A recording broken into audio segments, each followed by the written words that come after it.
Hi everyone, welcome back to Rolling with Ellie. Guess what we're making today? Homemade from scratch graham crackers. Oh my gosh, fun. What can you do with these graham crackers? You can make s'mores, homemade s'mores kits for gifts, which I will be showing you on a video very soon. You can use it for your crust for cheesecake, and you can also make chocolate eclair cake, which I will be showing you on my next video. And also, this is an eggless recipe, so whether you can't have eggs or you don't want eggs or whatever reason it is you can't have eggs, here you go, a sweet cracker with no eggs. So we're gonna have some fun. So go ahead and let's get started. We're gonna preheat that oven to 350.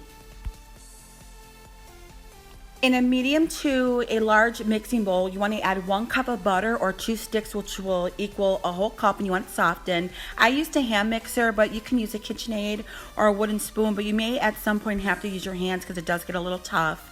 And then I'm going to add 3/4 cups of packed brown sugar, meaning that I pressed it in and have it nice and packed, not loose. And I'm going to give it a little bit of a mix before I add the honey. And now I'm going to add 3 tablespoons of honey. And then right after the honey, I'm going to add a 1/3 cup of water. I've made this recipe before, but this time I needed to add a little bit of water. It was a little drier than normal. And you want to also stop and do a scrape down whenever you need it. You don't want all your dough to accumulate on the sides. So now you want to mix it for maybe about 1 to 2 minutes because you want to get it really nice and fluffy before you start to add some of your dry ingredients like your salt. So now we're going to add a 1/2 teaspoon of salt and 1 teaspoon of baking soda and 1 teaspoon of cinnamon and give it a nice mix.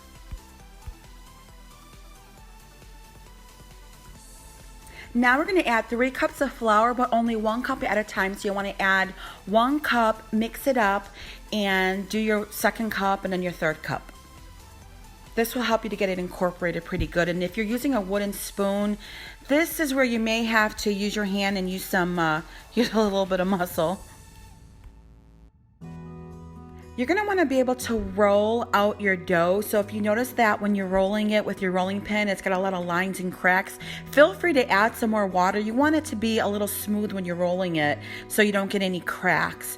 And what you're going to need is a rolling pin, cookie cutters of your choice, fork and pizza cutter, baking sheet lined with parchment paper, and flour for dusting. So you see how nice my dough is holding together? Now go ahead and dust the surface that you'll be rolling this on. So when I roll my dough, I like to use the rolling pin going forward, going sideways to try to get a nice even, I'm not going to get an even circle here, but sometimes I try to work at it, but it all depends on the shapes that you're using as well. So what you want to do is roll this out. You don't want it to be real thick because it is going to be a graham cracker and they're going to rise a little bit. So you don't want them too thick. So what I'm doing here is I'm using some cookie cutters and I'm going to use a fork to make some designs. But when I use the fork, I don't go all the way through the cookie. When I use my pizza cutter, I don't cut all the way through either. I'm just using this to make a design. So you don't want to poke all the way through. It's just, enough so you can see it when it bakes. Now I'm going to dust my surface again, and I also like to pat it down a little bit, and smooth out if I'm starting to get some lines. So here I am, and I will tell you I'm not the most patient baker. Right now I'm about to make some graham cracker looking squares. So I do not use a ruler. If you want to use a ruler, go for it. I'm just I'm just winging it like I always do. So I'm making 4 squares here, but when you see me use the pizza cutter in between these 4 squares and the fork, I'm not cutting all the way through. I'm just giving them a little bit of a definition and design. So again, right here is 4 squares, and you'll see me, what I'm going to do, I'm going to separate the outside. As you can see here, I use my little spatula to separate them from the middle as well. So now I'm going to go ahead and repeat the whole process again of rolling this out, and now I'm going to have some fun.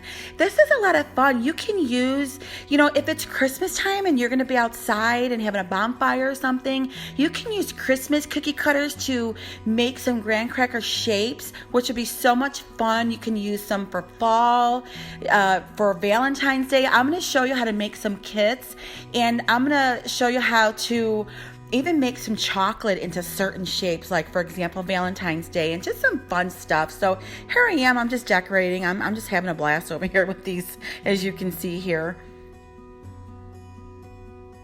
And again, I'm just scoring these. I'm not pushing these little designs all the way through because I don't want these to break very easy. So now I'm getting ready to bake these on 350. The small ones can bake for about 25 to 30 minutes and the larger ones about 35, 40 minutes. And you want to watch them. You don't want them to get golden brown where you see like some cookies where the edges get brown. You just want them to look like this. You want them to look like a graham cracker.